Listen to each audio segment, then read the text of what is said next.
You're an exceptional person. Thank you for teaching me about basketball, but even beyond that, teach me that's not all about basketball. It's a big deal for me to pay homage to the ones that came before me. Magic Johnson, thank you for your inspiration. Michael Jordan, thank you for being the big brother, the constant. I want to thank you for the bald head secrets. I appreciate it. I appreciate it if you give me the secrets on how to grow it back. You did it. You're in the Hall of Fame now. You're a true champ. You're not just an MVP. You're an all-time great. I'm so proud of you. I love you forever and always. Kobe Bean Bryant.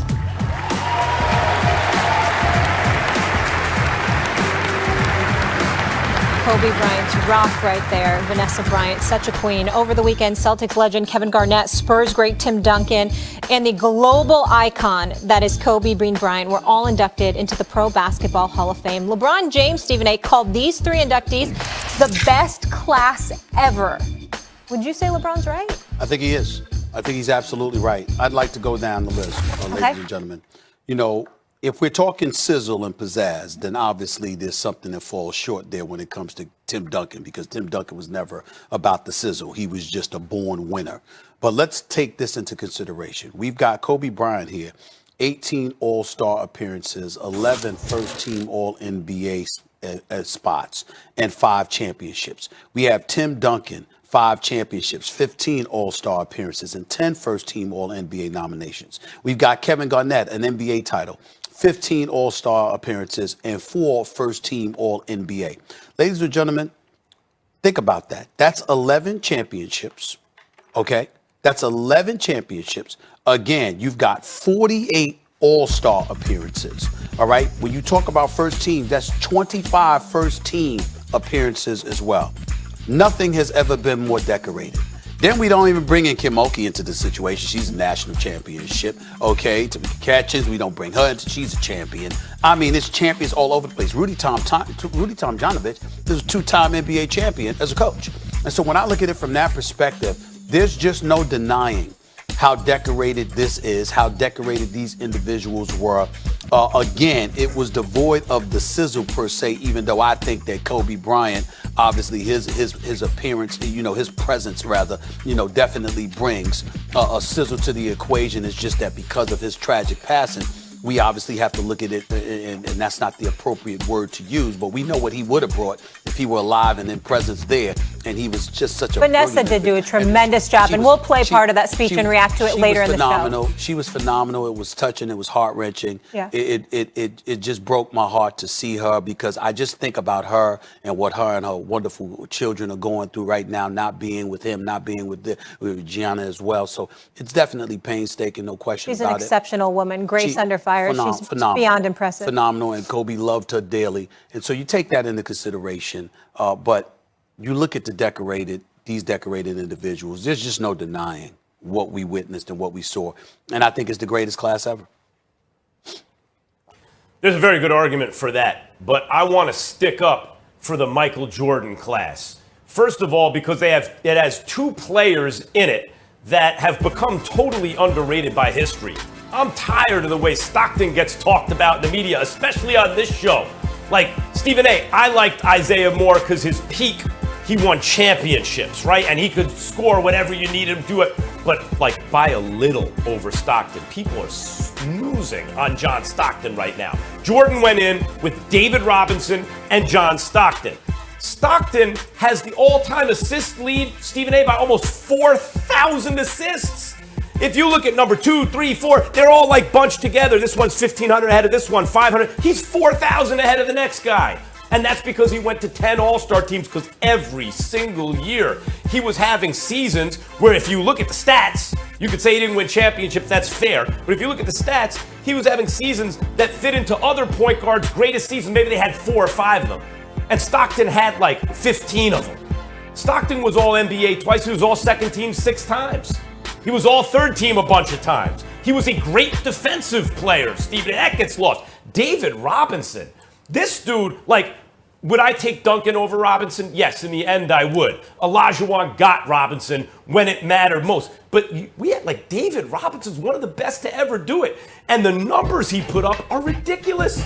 Man scored 70 points in a game, won the MVP, had season after season after season where you look at him and what's the difference statistically between him and Shaq or someone like that? Over 7 feet tall, could run the floor, switch defensively, roll to like, what do you need him to do? He was a total monster on offense and defense. So those two guys just get slept on nowadays. And then, by the way, in that same class is the greatest player who ever played any sport, Michael Jordan. So I think you kind of get extra weight for that. I'm just saying, I get it.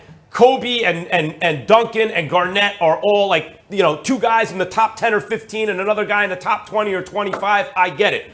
But I think Robinson and Stockton both getting slept on with the greatest player who ever lived has to get some consideration.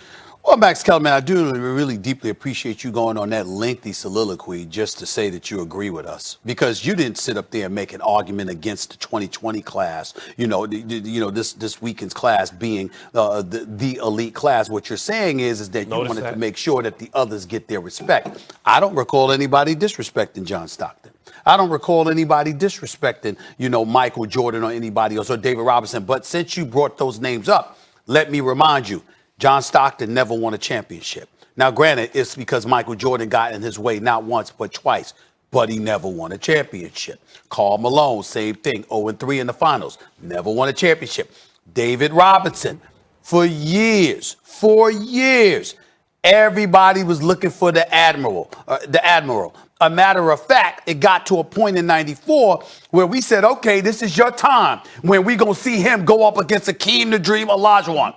And Hakeem the Dream Olajuwon destroyed him. And I love me some David Robinson. So the fact of the matter is, it wasn't until Tim Duncan arrived that the San Antonio Spurs and specifically David Robinson won the championship. And oh, by the way, it was against a completed Knicks team that didn't have Patrick Ewing because he was injured, and you had the Marcus Camby's and the Larry Johnsons and the Latrell Sprewells of the world, but there was nobody to guard the Twin Towers. Okay, nobody formidable on the interior. So you got all of that going on. What I'm saying is, you're not disrespecting anybody by pointing out that they're not number one. That's almost like LeBron being sensitive because we said, oh my God, stop the presses. There's been how many thousands upon thousands of NBA players in the world, and the NBA has existed since 1950, really 1946, before it was really 1950 that they took off and they were the NBA.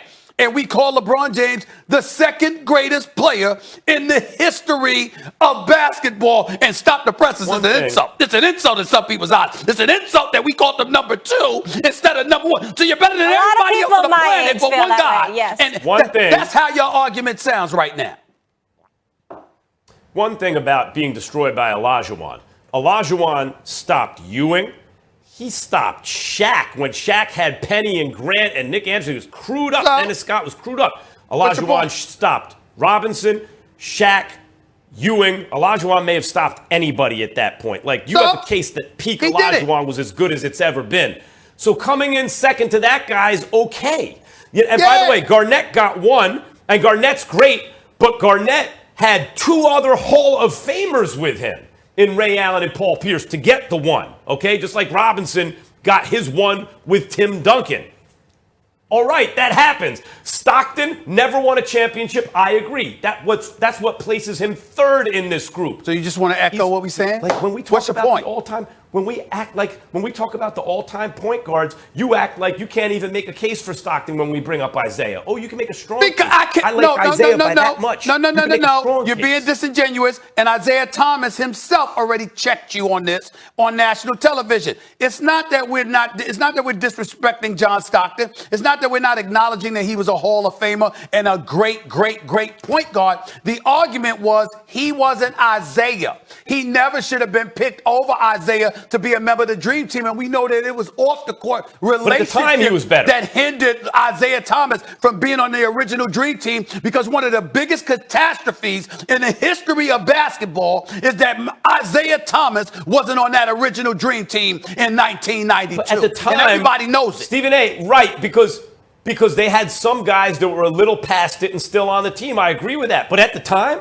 Stockton was better. Stockton was still killing the league.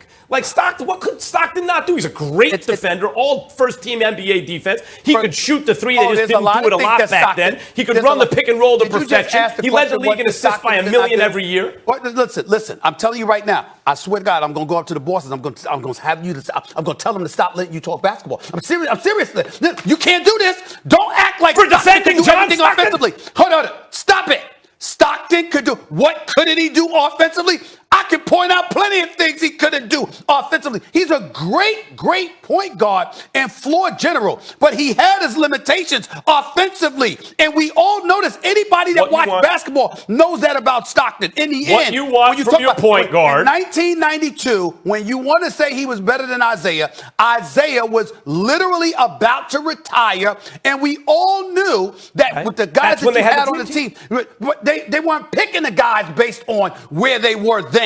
They were picked because the squad you assembled could beat anybody in the world, as they showed. You were picking them better on resume, and Stockton's resume did not compare to Isaiah Thomas, and nor did the eye test. In the end, I like Isaiah over Stockton, but it's by a hair, and you act like it's by a mile. How can you argue that it's a travesty? You shouldn't be that bringing the guy who has the all-time assist record by 4,000 assists almost has no business on the Dream Team?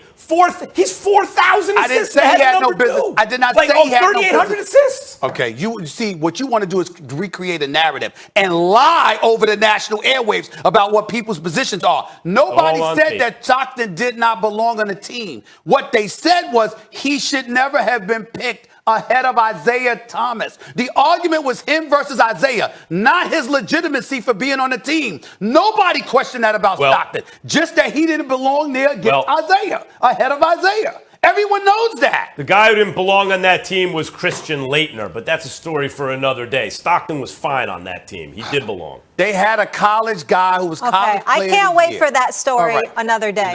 When we come back, Sunday night, LeBron revealed his pick for MVP. It's Steph Curry. Was this gamemanship by LeBron or sincere facts?